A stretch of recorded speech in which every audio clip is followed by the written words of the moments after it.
Programme میں آپ کو خوش آمدید کہتے ہیں. میں اسد اللہ خان ہوں. 24 نومبر کا احتجاج اس وقت موضوع بحث ہے اور اس سلسلے میں آج ایک اہم ملاقات اڈیالہ جیل میں ہوئی ہے. یہ ملاقات بیرسٹر گوہر، علی امین گنڈاپور اور عمران خان کے درمیان ہوئی ہے.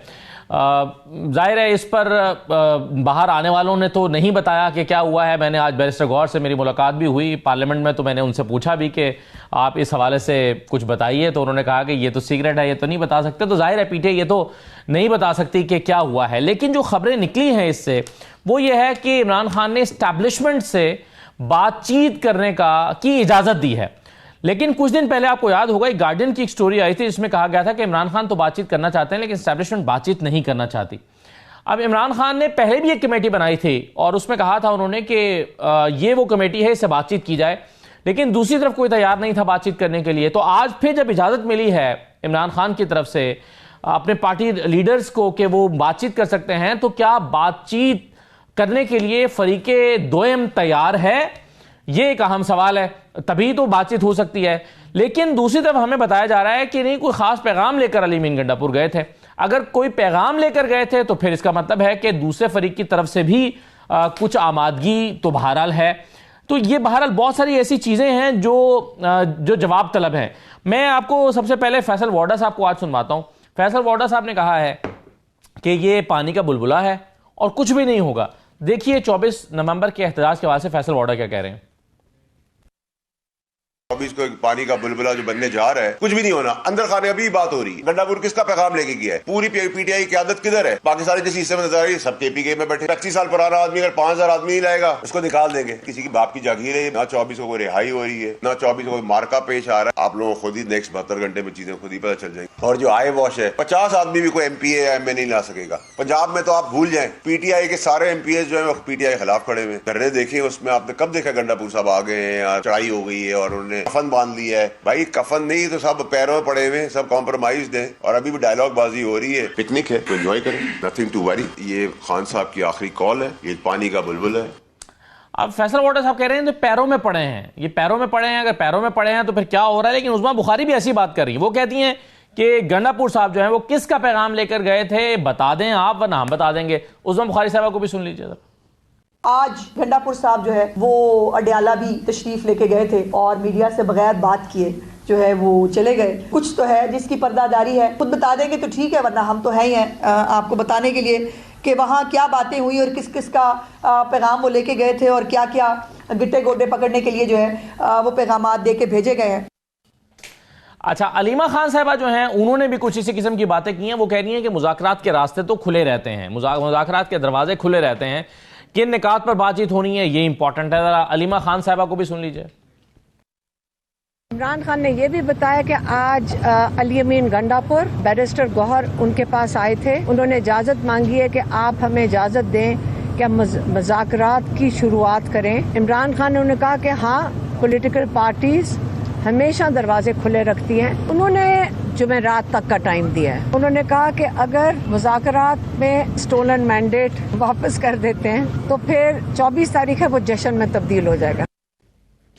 انہوں نے کہا کہ اگر سٹولن مینڈیٹ واپس ہو جاتا ہے تو جشن میں تبدیل ہو جائے گا، لیکن مذاکرات کے راستے کھلے رہتے ہیں. اب آپ نے دیکھا کہ ایک طرف یہ خبریں کہ عمران خان جو ہے وہ بات چیت کی اجازت دے رہے ہیں اپنے پارٹی لیڈرز کو. فیصل وارڈا کہہ رہے ہیں کہ پیروں میں پڑے ہیں. عظمیٰ بخاری کہتی ہیں بتائیں کس کا پیغام لے کر گئے تھے. علیمہ خان صاحبہ بھی تصدیق کر رہی ہیں کہ ہاں مذاکرات کے راستے تو کھلے رہتے ہیں. تو کیا مذاکرات 24 نومبر کے احتجاج سے بچنے کے لیے ہو رہے ہیں اور کس کی خواہش پر ہو رہے ہیں اور ہو بھی رہے ہیں یا نہیں ہو رہے، یا صرف یہ خبریں ہیں؟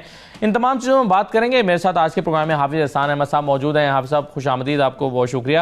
ماہر ہیں آئین و قانون کے، اور ہم ذرا آج کچھ قانونی پہلوؤں پر بھی گفتگو آج کے پروگرام میں کرنے جا رہے ہیں، کیونکہ آج سپریم کورٹ نے خود آئینی بینچ نے یہ کہا ہے، آئینی بینچ میں شامل ججز نے، کہ یہی آئینی بینچ جو ہے یہی فل کورٹ ہے. تو اس حوالے سے ہم بات کریں گے. میرے ساتھ فیصل چودھری صاحب بھی موجود ہیں. فیصل صاحب آپ کو بھی خوش آمدید. پاکستان تحریک انصاف کے رہنما ہیں، وکیل ہیں، ماہر ہیں آئین و قانون کے. اور اسلم غوری صاحب ترجمان جے یو آئی کے ہمارے ساتھ موجود ہیں. میں تو سب کو خوش آمدید کہتا ہوں. سب سے پہلے یہ جو آپ نے ابھی باتیں سنی ہیں فیصل چودھری صاحب، میں آپ کی ٹویٹ بھی دیکھ رہا تھا، یہ آج اختیار دیا گیا ہے ان لوگوں کو کہ وہ مذاکرات کر سکتے ہیں؟ یہ تو پہلے نہیں دے دیا گیا تھا جب 3 رکنی کمیٹی بنی تھی اور کہا گیا تھا کہ اس 3 رکنی کمیٹی کو اختیار ہوگا کہ بات چیت کر سکے. جس دن احتجاج کی تاریخ دی تھی عمران خان صاحب نے تو اسی دن یہ بات بھی کیونکہ وہاں پہ یہ بات ہوئی، میڈیا نے پوچھا بھی اور خان صاحب نے یہ کہا کہ یہی جو جلسہ کمیٹی ہے مذاکراتی کمیٹی بھی یہی ہوگی، ٹھیک، اور اسی دن 3 اہداف بھی جو ہے مقرر کر دیے گئے تھے۔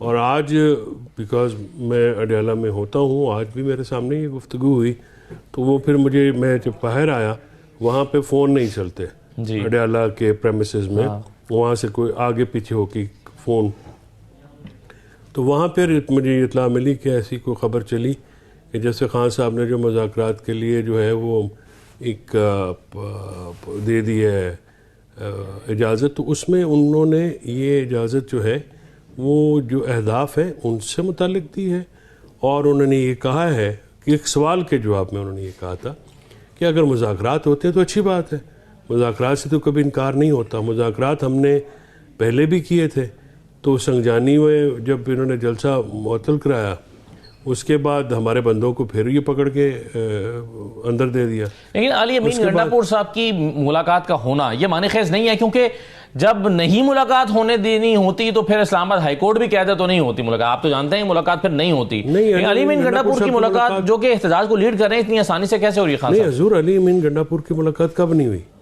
اسی طرح کے موقع پہ ہوتی ہے؟ نہیں وہ تو سارا آج وہ آ رہے تھے، آج ایپکس کمیٹی کا اجلاس بھی تھا تو وہ وہاں پہ صبح پہلے وہ وہاں پہ گئے ہیں، پھر اس کے بعد ہم نے عدالت میں ہمیں وہاں پہ 2 گھنٹے انتظار بھی کرنا پڑا ہے، تو وہاں پہ ان کا میٹنگ شیڈیول تھی، میٹنگ ہوئی ان کی، انہوں نے وہ بھی بتایا صحافیوں کو عمران خان صاحب نے کہ مجھے جو 24 کے احتجاج کے بارے میں اپنا پلان گوہر خان اور علی امین صاحب تھے کہ دینے آئے تھے، اور ان کی ملاقات ہوئی، اس میں ساری بات ہوئی، اور اس کے بعد سوال ہوا مذاکرات کا تو انہوں نے کہا کہ میں نے اس وقت منع کر دیا تھا۔ طے کیا پایا؟ مذاکرات ہو رہے ہیں یا احتجاج ہو رہا ہے؟ نہیں احتجاج بالکل ہو رہا ہے، نہ موخر ہو رہا ہے، نہ ڈیل ہے نہ ڈھیل ہے، نہ مذاکرات جس نے کرنے ہیں وہ 3 پوائنٹ ایجنڈا جو ہے اس کے اوپر بالکل کر سکتے ہیں۔ لیکن وہ 3 رکنی جو کمیٹی تھی جن کو پہلے مینڈیٹ دیا گیا تھا اس میں اب علی امین گنڈا پور کو شامل سمجھا جائے مذاکرات کے لیے؟ سر وہ 3 رکنی کمیٹی اس وقت اعلان نہیں کیا گیا تھا، ظاہر علی امین گنڈا پور اس کو لیڈ کریں گے، وہ عمران خان صاحب کے بعد پی ٹی آئی کے سب سے امپورٹنٹ لیڈر ہیں، سی ایم ایم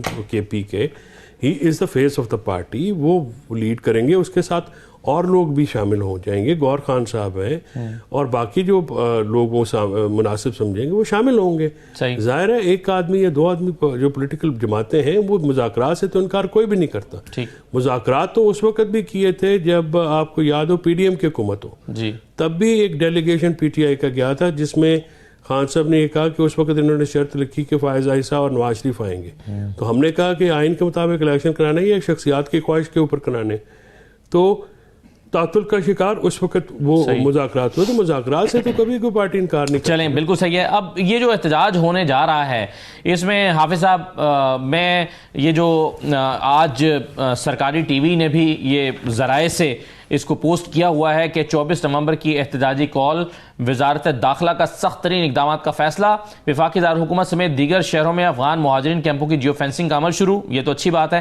احتجاج کے دوران شرپسندی کرنے والے طالب علموں کی تعلیمی اسناد اور داخلے منسوخ کرنے کے فیصلے پر غور، احتجاج میں شامل شرپسند افراد کے پاسپورٹ، شناختی کارڈ منسوخ اور سم بلاک کرنے کا بھی فیصلہ زیر غور ہے۔ دہشت گردی کے ممکنہ خطرات سے نمٹنے کے لیے مشکوک مقامات کی نگرانی شروع۔ اب اس میں 2 الگ الگ حافظ صاحب چیزیں ہیں، ایک تو ہے دہشت گردوں کا اور جیو فینسنگ اور دہشت گردی کے خطرات سے نمٹنے کے لیے، لیکن جو طلبہ احتجاج کرنا چاہتے ہیں اگر یہ احتجاج پرامن ہے تو کیا ان کے پاسپورٹ کو منسوخ کرنا، شناختی کارڈ کو منسوخ کرنا یہ قانون اجازت دیتا ہے؟ یعنی کس قانون کے تحت یہ ہوگا؟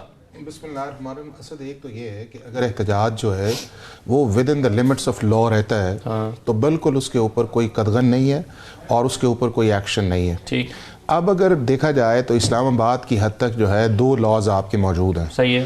ایک آپ کا موجود ہے جو سیکشن 144 لگا ہوا ہے، اور اس کے اندر یہ ہے کہ 5 یا 5 سے زائد اشخاص جو ہیں وہ اکٹھے نہیں ہو سکتے، اور اگر آپ نے اس کو ختم کروانا ہے ہائی کورٹ کے بعد تو اس وقت کے بعد آپ کا کوئی لیگل ایکشن آپ کے خلاف نہیں آئے گا۔ ٹھیک ہے۔ دوسرا، ریسنٹلی اسلام آباد کے ٹیریٹری کے متعلق جو ہے پاکستان کی پارلیمنٹ نے ایک لا پاس کیا ہے، اور اس کے اندر انہوں نے سرٹن ڈیزگنیٹ جگہیں کر دی ہیں کہ وہاں کے جا کے اوپر آپ احتجاج کریں گے, اور اگر آپ اس کے علاوہ کوئی احتجاج کریں گے وہ لا آف دا لینڈ ہے. تو پاسپورٹ منسوخ ہو سکتے ہیں یا نہیں ہو سکتے, یہ بتائیے نا. نہیں دیکھیں نا کہ وہ ایک ہو سکتا ہے اس کے اندر ایک جس طرح ایک گورنمنٹ جو ہے وہ کسی چیز کو ٹیکل کرنے کا کہہ سکتی ہے, لیکن اگر کوئی شخص ایسا ہے کہ جو پیسفل ہے, لا کو وائلیٹ نہیں کرتا, تو اس کے خلاف کسی طرح کا بھی ایکشن جو ہے وہ بننا نہیں چاہیے.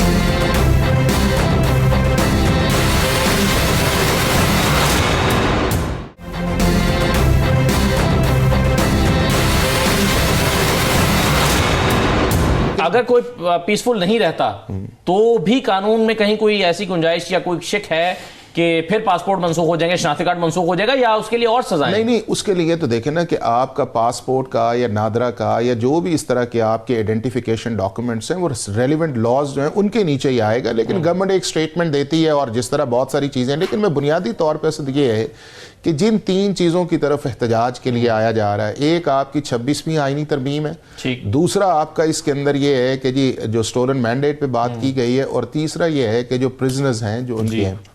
اب تینوں چیزیں ایسی ہیں جو آپ کی سڑکوں پہ تو حل نہیں ہوں گی. اب یہ ہے کہ اس کے لیے آپ کو ایک پولیٹیکل ڈائیلاگ کرنا پڑے گا 26ویں آئینی ترمیم کے لیے, اور 26ویں آئینی ترمیم کا صرف جو ہے آپ کو صرف 2-4 دن کے اندر نظر آیا ہے. میرا خیال ہے غوری صاحب بیٹھے ہوئے ہیں, وہ آپ کو بتائیں گے کہ کس حد تک پی ٹی آئی کی کانفرنس جو تھی وہ 26ویں آئینی ترمیم کے اندر تھی, اور کس حد تک ان کی بات مانی گئی اور کس حد تک اس کے بعد فیصلے ہوئے. تو میرا یہ خیال ہے کہ 26ویں آئینی ترمیم جب پاکستان کی پارلیمنٹ نے پاس کر دی ہے, یہ اس کا حصہ بن گئے ہیں, پاکستان کے چیف جسٹس نے ایکسیپٹ کر لی ہے, پاکستان کے فل کورٹ نے کر لی ہے, کانسٹیٹیوشن بینچ بن گیا ہے, اس کے نیچے ججز کیس سن رہے ہیں پاکستان کی. مگر آپ خود بھی تو کہہ چکے ہیں نا کہ یہ بینچ نہیں چل سکتا. کون سا؟ نہیں دیکھیں وہ کانسٹیٹیوشن بینچ اس لیے نہیں چل سکتا کہ اس کے اندر جو ٹیکنیکل یا لیگل اصل چیزیں ہیں وہ نہیں چل سکتی. کہ اب دیکھیں آپ نے 2 ماہ کے لیے بنایا ہے, پھر اس کا فکسیشن آپ دیکھیں آج جو کیسز جب چل ہی نہیں سکتا تو پھر تو آپ کو پی ٹی آئی سے متفق ہونا. وہ یہ ہے کہ پی ٹی آئی نے مولانا صاحب کا جو موقف تھا, آپ کا ان کا کانسٹیٹیوشنل کورٹ کا اسمبلی کے فلور پہ دیکھیں, اس کے بعد بلاول بھٹو صاحب کا یا گورنمنٹ کے الائیڈ پارٹیز تھیں, یا اس کے بعد پی ایم ایل این کا تھا, اور ایون پاکستان کی جو سپریم کورٹ بار ایسوسی ایشن تھی, سب کا اس کے اندر تھا کہ کانسٹیٹیوشنل کورٹ جو ہے وہ بننی چاہیے, اور یہی اس مسئلے کا حل ہے. اور اس کے بعد یہ آیا کہ آپ ان کو پروونسز کے اندر لے کے جائیں. اب یہ جو بینچ والا آئیڈیا ہے یہ تو پی ٹی آئی نے دیا. اب پی ٹی آئی نے جو آئیڈیا دیا ہے وہ نہ ورکیبل تھا, نہ ہے, نہ آئندہ اس چیز کے اندر آئے گا. جے یو آئی نے دیا, نہیں انہوں نے دیا, جے یو آئی نے تو انڈورس کیا. ابھی ان سے پوچھ لیجیے ابھی ان سے پوچھ لیجیے. دوسرا یہ ہے کہ 26ویں آئینی ترمیم کے اوپر پاکستان کے لائرز کا الیکشن ہوا ہے, پاکستان کی میجورٹی کے لائرز انہوں نے ایکسیپٹ نہیں کیا. اب دوسرا آپ کا سٹولن مینڈیٹ ہے. سٹولن مینڈیٹ جو ہے وہ اچھا پہلے اگر آپ اجازت دیں تو میں 26ویں ترمیم والا کنکلوڈ کر لیتا ہوں, پھر آ جاتے ہیں سٹولن مینڈیٹ پہ. اسلم غوری صاحب یہ بتائیے سر کہ پہلے تو یہ آئیڈیا بینچ والا یہ میرے خیال میں جے یو آئی کا تھا, پی ٹی آئی نے اس کو انڈورس کیا بعد میں, اور وہ کہتے ہیں کہ جی ہم نے نہ چاہتے ہوئے اس کو کیا, جیسے بھی کیا چلیں. لیکن ایک تو یہ بتا دیں کہ آپ ہی کا آئیڈیا تھا. دوسری بات یہ ہے کہ یہ کرنے کے بعد 26ویں ترمیم پاس ہو جانے کے بعد اس کے اندر موجود ابہام پر خود کامران مرتضیٰ صاحب کئی مرتبہ بات کر چکے ہیں, اور وہ کہہ چکے ہیں کہ یہ ہاں اس میں بہت سارے ابہام موجود ہیں اور اس کے لیے شاید دوبارہ آپ کو ترمیم کرنا پڑے گی. تو ایسے میں یہ 26ویں ترمیم کا کالعدم قرار دینے کا مطالبہ یہ درست معلوم نہیں ہوتا آپ کو؟ بہت شکریہ آپ نے مجھے اپنے پروگرام میں لیا, اور دوسرے ساتھی بھی جو میرے بیٹھے ہیں پارٹیسپیٹ ان میں بھی سلام. بات یہ ہے کہ یہ جو کانسٹیٹیوشن کورٹ کی بات آپ کر رہے تھے, تو مولانا صاحب نے نیشنل اسمبلی میں اپنی اسپیچ میں کہا تھا, اور کہا تھا کہ اس کو بڑھنا چاہیے, اور اس سے قبل میں سمجھتا ہوں کہ یہ چیز ابھی تک آئی نہیں تھی. ان کے کہنے کے بعد پھر آپ کی شاید اسد صاحب وہاں موجود ہوں گے, اور تو مولانا صاحب کو اس کمیٹی کا ممبر بھی بنا دیا گیا تھا, اور انہوں نے کہا تھا اپنا آئیڈیا جو ہے اس کمیٹی میں لے جائیں. لیکن جب ہم نے سلسلہ شروع کیا مذاکرات کا حکومت کے ساتھ, تو ہمیں پہلے تو کچھ دن یہ پتہ ہی نہیں تھا کہ اس میں ہے کیا. حکومت ہمیں کچھ اور بتاتی تھی, جو ساتھی آتے تھے بس ہمارے ساتھ تعاون کرو, ہمارے ساتھ تعاون کرو. سمجھ میں نہیں آ رہا تھا کہ چاہتے کیا ہے اور تعاون کیا ہو. تو اس سلسلے میں کئی دفعہ ہم نے احسان صاحب سے بھی مشاورت کی, اس میں یہ بھی ہماری مشاورت میں رہے ہیں. تو جو اصل چیز پھر ہمارے سامنے آئی وہ تو بالکل اتنی بھیانک تھی کہ اگر وہ خدا نخواستہ پاس ہو جاتی تو آج شاید مارشاء اللہ سے بھی بدتر حالات ہوتے اس ملک میں. میں سول اینڈ مارشاء اللہ نہیں کہتا, بلکہ مارشاء اللہ سے بھی بدتر حالات ہوتے ہیں. میرے پی ٹی آئی کے تمام دوستوں کو اس بات کا پتہ ہے.